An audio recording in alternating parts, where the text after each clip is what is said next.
안녕하십니까. 골든에이지입니다.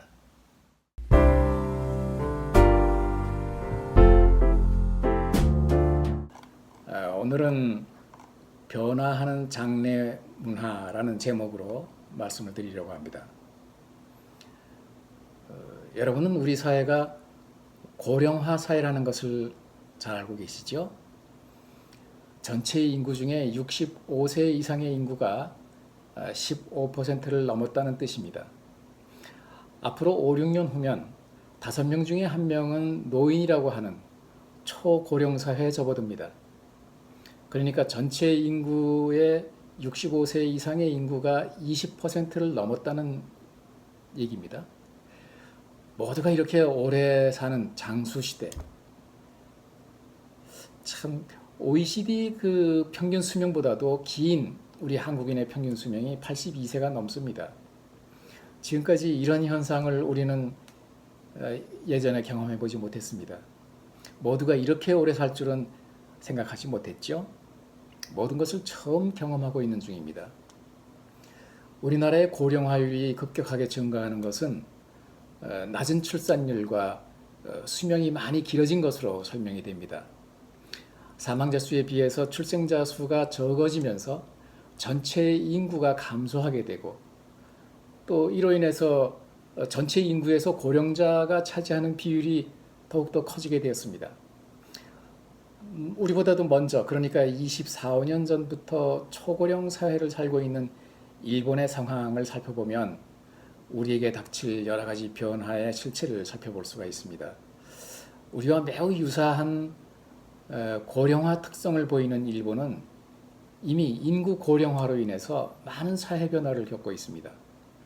그렇기 때문에 우리는 지금 일본에서 벌어지고 있는 여러 가지 변화를 주목하면서 또 세계 각국의 고령자들의 삶과 죽음에 대해 생각해 보는 것입니다. 초고령 사회 일본은 이미 다사 사회입니다. 많이 죽는 사회라는 말이죠. 후생노동성에 따르면 2015년에 총 사망자 수가 약 150만 명이었습니다. 2039년 정도면 앞으로 한 40년 후 정도면 총 사망자 수가 1년에 총 사망자 수가 170만 명에 이를 것으로 예측하고 있는데요.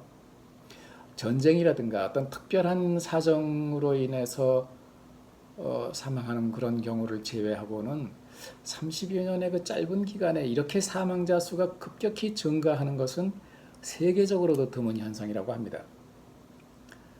다사사회, 많이 죽는 사회가 되면 어떤 일이 일어날 것인가?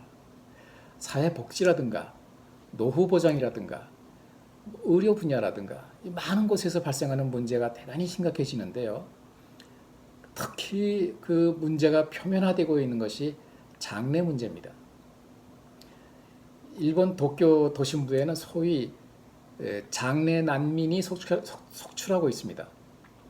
원하는 시간에 화장을 할 수 없을 정도로 사망자 수가 많아져서 순번을 기다리는 시신이 많다는 얘기입니다. 도쿄도 복지보건국의 통계에 따르면 도내 연간 사망자 수가 약 11만 명 정도인데 매일 평균 300명 이상이 사망하는 것으로 계산되지만 도내 화장장은 불과 26군데에 불과하고 안치실의 그 냉장고는 항상 시신으로 가득하다고 합니다. 그래서 생겨나는 것이 화장을 기다리는 시간에 시신을 안치해두는 시신 호텔, 이것이 생겨나서 아주 성황을 이루고 그 수요가 계속해서 증가하고 있다고 합니다. 오사카에서는 화장장의 순서를 기다리는 것이 도쿄처럼 일주일은 아니지만 그래도 3, 4일 대기하는 경우도 자주 볼 수 있다고 하는데요. 불과 몇 년 전만 하더라도 이런 일은 전혀 예상하지 못했기 때문에 점점 그 화장장의 순서를 기다리는 사람들이 많아지고 있는 현상이 나타나고 있습니다. 이런 문제는 곧 우리에게도 닥칠 문제입니다. 장사시설의 부족 문제는 이것이 화장장의 경우 이게 혐오시설로 인식이 돼서 모두가 다 반기지 않습니다. 지자체에서 화장장을 우리 동네에 설치하겠다고 하면 모두가 다 띠를 두르고 나서서 반대 시위를 하는 통에 어느 누구도 나서지 못하고 문제를 지금 키우고 있는 것이 바로 우리들입니다. 또 다른 문제로는 장례를 치를 때 가족 중에 누군가가 장례를 치르는 것이 당연하게 여겨져 왔지만 일본에서는 10여 년 전부터 사회 문제로 대두되었던 그 무연사, 고독사 이런 것들이 꾸준하게 늘어나고 있습니다. 무연사, 고독사 인간관계가 모두가 다 끊긴 상태에서 혼자 죽고 거둬줄 사람이 없는 그런 죽음을 말하는데요. 이런 현상으로 가족 간의 유대가 희미해져서 가족 해체라는 용어가 생겨나는가 하면 무연사회, 사람과의 인연이 없어지고 혼자 살다 혼자 죽는 사회를 말하는데요. 무연사회가 초래된 이유는 개인주의, 독신 가족의 증가, 또 비정규직 증가하고 무엇보다도 핵가족 때문이라고 우리가 생각이 됩니다. 오늘날의 가족은 예전에 비해서 가족의 의미가 상당히 축소되고 달라진 면이 있지 않습니까? 예전에는 3대가 같이 살면서 누군가가 아프거나 도움을 받아야 할 처지가 되면 서로가 도와주었고, 오늘날에는 핵가족을 넘어서 나노가족이라고 할 만큼 독신주의, 개인주의가 팽배해지고 있어서 오히려 사람들과 같이 있는 것이 어색하고 불편하게 여기는 경우가, 그렇게 느끼는 사람들이 많아지고 있습니다. 경제적인 압력에 노출되는 어떤 저출산, 고령화와 더불어서 독신풍조의 영향, 그리고 어떤 공동체 의식의 붕괴 현상, 이런 것들은 이게 일본의 문제만이 아니고 지금 우리 사회에서 이것이 나타나고 이미 시작되고 있다는 사실을 우리가 알아야 되겠습니다. 예를 들어 자식이 없거나 있어도 하나 정도인 경우가 많은데요. 함께 사는 것이 아니라 다른 도시에서 뭐 직장 생활을 한다거나 하는 그런 경우가 많아서, 또 생활에 쫓기다 보면 연로한 부모의 어떤 안부도 제대로 묻지 못하고 지내고 그러다가 혼자 남겨진 노모마저 한번 그 사망하고 나면 아무도 알지 못하는 가운데에서 주위에 이 시신이 부패하는 냄새가 온통 주변에 퍼져서야 이웃에서 알아채고 경찰에 신고하게 되고요.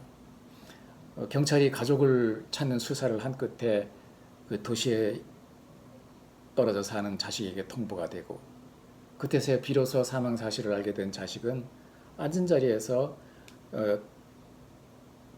영역업체에 전화해서 처리를 의뢰하게 되고요. 그리고 직장에서 그냥 아무 일 없는 것처럼 일하면서 화장된 유골을 택배로 받는 일이 비일비재하다고 합니다.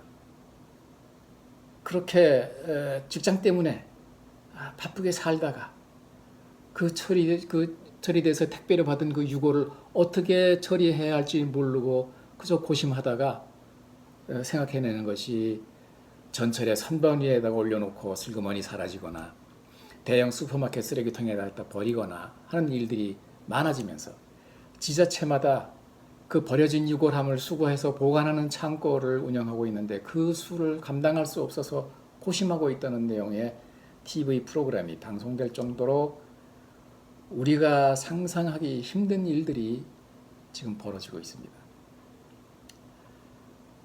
통상 가족이나 그 친척이 없는 사망자는 공적 비용으로 화장 처리됩니다. 하지만 최근에 그 신원이 밝혀졌음에도 불구하고 대부분의 경우 시신 인수를 거부하거나 연락을 해도 답이 없는 유족들이 많다고 합니다.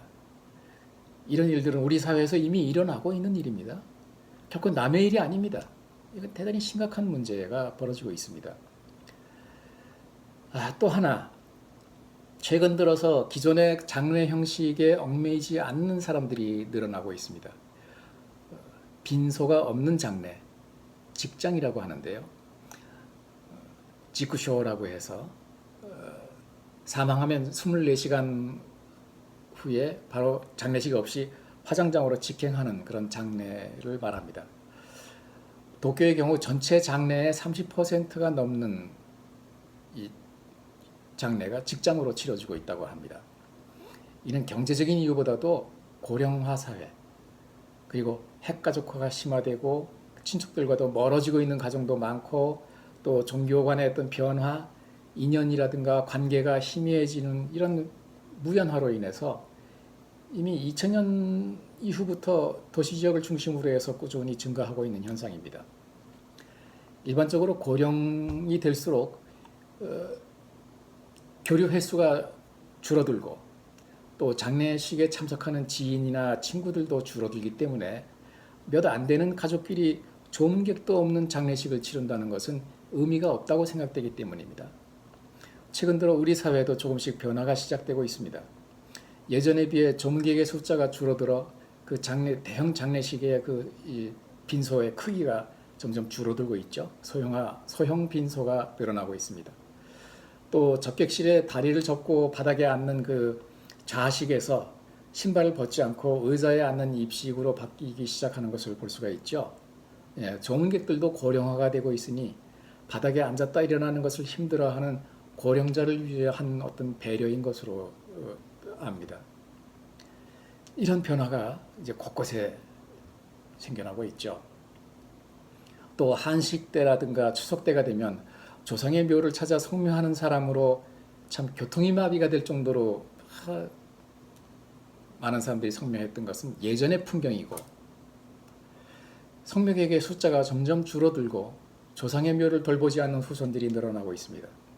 이렇게 버려지는 묘지들로 인해서 공원묘지에서는 관리비가 거치지 않아서 파산 신청을 하는 곳이 있을 정도로 심각한 경영난에 빠지고, 또 성묘 때만 되면 관리비 납부를 독촉하는 펼침막이 여기저기 걸려있는 모습을 여러분들도 보셨을 겁니다. 가족과 효라는 그 과거의 가치가 희미해지고 있는 현실에서 우리 모두가 오래 사는 것을 축복으로만 받아들이기에 어려워지고 있습니다. 개인과 가족의 지나친 부담을 줄이는 어떤 그 개개인의 깨어있는 의식, 이런 것들이 필요한 때입니다. 간소하고 소박한 장례를 이야기하는 이유가 여기에 있습니다. 우리 모두가 함께 고민했으면 하는 그런 뜻에서 말씀을 드렸습니다.